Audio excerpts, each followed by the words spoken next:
Jangan lupa subscribe YouTube channel Metro TV News dan jangan lupa nyalakan notifikasinya. Pemirsa, kehadiran partai politik baru apakah benar-benar akan menumbuhkan demokrasi di Indonesia atau hanya sekedar ajang coba-coba guna meraih keuntungan politik sesaat pada pemilu tahun 2024 mendatang? Apa kemudian harapan masyarakat terhadap fenomena munculnya parpol baru di setiap pesta demokrasi 5 tahunan ini? Kita simak laporan oleh Marcelina Tumondo dan juru kamera Sinta Novita dari Jakarta.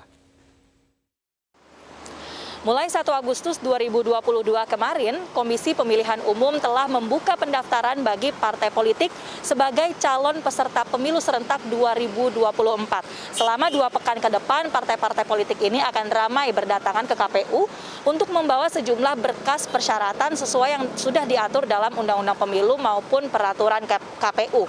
Misalnya, setiap partai politik yang mau bertanding dalam pemilu nanti harus sudah memiliki kepengurusan di tingkat nasional dan seluruh provinsi dan di 75% kabupaten kota serta 50% kecamatan se-Indonesia. Bahkan diharuskan di setiap kepengurusan partai politik ini ada perwakilan 30% dari perempuan. Menariknya tidak hanya partai-partai politik atau wajah-wajah lama saja yang kami temui mendaftarkan diri di hari pertama dibukanya pendaftaran di KPU.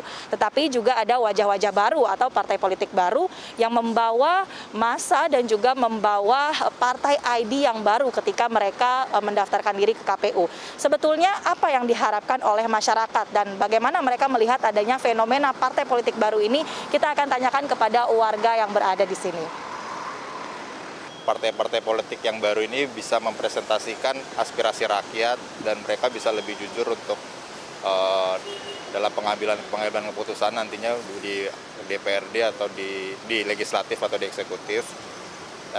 Dan bagusnya sih ini menjadi peta persaingan politik semakin bagus ya. Secara ilmu politik lebih ke right wing ya gitu. Saya merasa seperti itu, konservatif, agamis, nasionalis. Tapi saya belum merasa ada yang partai politik yang memberi warna baru nih, yang lebih bisa menyuarakan, benar-benar menyuarakan rakyat kecil. Lebih semarak lah, istilahnya lebih ramai, misalnya masyarakat juga lebih pintar sekarang kan. Banyak baru, banyak lebih kreatif, lebih banyak dipilih, apalagi sosok juga ya. Partai baru, sosoknya sosok baru, itu pasti yang dicari masyarakat. Kita harapkan dengan adanya partai-partai politik baru ini bisa semakin mewarnai pesta demokrasi di tahun 2024 mendatang. Dari Jakarta, Marcelina Tumondo, Sinta Novita, Metro TV.